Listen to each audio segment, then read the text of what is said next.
Hello guys, welcome back to my channel. 3 hours ആയിരുന്നു എന്റെ exam time. ഞാൻ 2.5 hours കൊണ്ട് തന്നെ ഞാൻ എക്സാം തീർത്തിട്ടുണ്ടായിരുന്നു. എക്സാം ചെയ്ത് കഴിഞ്ഞാൽ നമുക്ക് വേഗം ലാപ്പ് ക്ലോസ് ചെയ്തിട്ട് ഇറങ്ങാം. നിങ്ങൾക്ക് എന്റെ ഫേസ് കണ്ടാൽ അറിയാൻ ഞാൻ പാസ്സാണോ ഫെയിൽഡ് ആണോ എന്നുള്ള കാര്യം. യെസ് ഗൈസ്, അങ്ങനെ ഫൈനലി ഞാൻ എന്റെ എക്സാം ക്രാക്ക് ചെയ്തിട്ടുണ്ട്.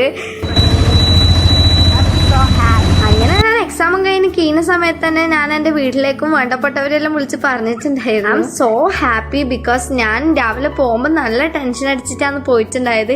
ആ ഒരു കൺഗ്രാറ്റുലേഷൻസ് ഞാൻ പാസ്ന്ന് കണ്ടപ്പോൾ തന്നെ എനിക്ക് ഭയങ്കര സന്തോഷമായി. ഇവിടെ നിന്ന് ഇറങ്ങി ഞാൻ നിന്ന ഹോസ്റ്റലിലേക്കാണ് പോയിട്ടുണ്ടായത്. എല്ലാവരും ഒന്ന് കാണാനും കൂടി വിചാരിച്ചു. അങ്ങനെ ഞാൻ എന്റെ റൂംമേറ്റിനെല്ലാം കണ്ടു. ഓളെ കൂടി ഇപ്പം നിൽക്കുന്ന പുതിയ ആളെയൊക്കെ ഞാൻ പരിചയപ്പെട്ടിട്ടുണ്ടായി. എന്നിട്ട് ഞാൻ അവിടെ നിന്ന് ഹോസ്റ്റലിൽ നിൽക്കുമ്പോൾ എപ്പം മന്തി കഴിക്കാറുള്ള സ്ഥലത്തേക്കാണ് പോയിട്ടുണ്ടായത്. ഇല്ലാണ്ടത് സന്തോഷല്ലേ, അതാണ് എന്റെ പോളിസി. പിന്നെ അവിടെ എത്തിയപ്പോഴാണ് എന്റെ മോസ്റ്റ് ഫേവറേറ്റ് ആയിട്ടുള്ള ഹണി അൽഫാം മന്തി തന്നെയാണ് ഞാൻ ഓർഡർ ചെയ്തിട്ടുണ്ടായത്. അങ്ങനെ ഞാൻ ഒറ്റക്കായാൽ പോലും മന്തി തിന്നുമ്പോ ഒരു സന്തോഷം ഗൈസ്. അങ്ങനെ മന്തിയൊക്കെ കഴിച്ച് ഞാൻ അവിടുന്ന് ഇറങ്ങി ഓട്ടോവും പിടിച്ചിട്ട് ഞാൻ നേരെ റെയിൽവേ സ്റ്റേഷനിലൊക്കെ ഒന്ന് പോയിട്ടുണ്ടായത്. എന്റെ ട്രെയിനാണ് ഞാൻ കയറിയിട്ടുണ്ടായത്. അവിടെ എത്തുമ്പോ ഒരു 7:50 ആവുന്നാന്ന് കാണിച്ചിട്ടുണ്ടായതെങ്കിലും ഞാൻ ഒരു 8:15 കഴിഞ്ഞിന് കണ്ണൂരെത്താൻ വേണ്ടി എന്നെ പിക്ക് ചെയ്യാൻ വേണ്ടിട്ട് എന്റെ കസിൻ ബ്രദറാണ് വന്നിട്ടുണ്ടായത്. ഞാൻ വേഗം അങ്ങോട്ടേക്ക് പോയി. വീഡിയോ എടുക്കുന്ന കണ്ടപ്പോ തന്നെ എക്സ്പ്രഷനിൽ ഇട്ട് ചാവുന്നുണ്ടായിന്.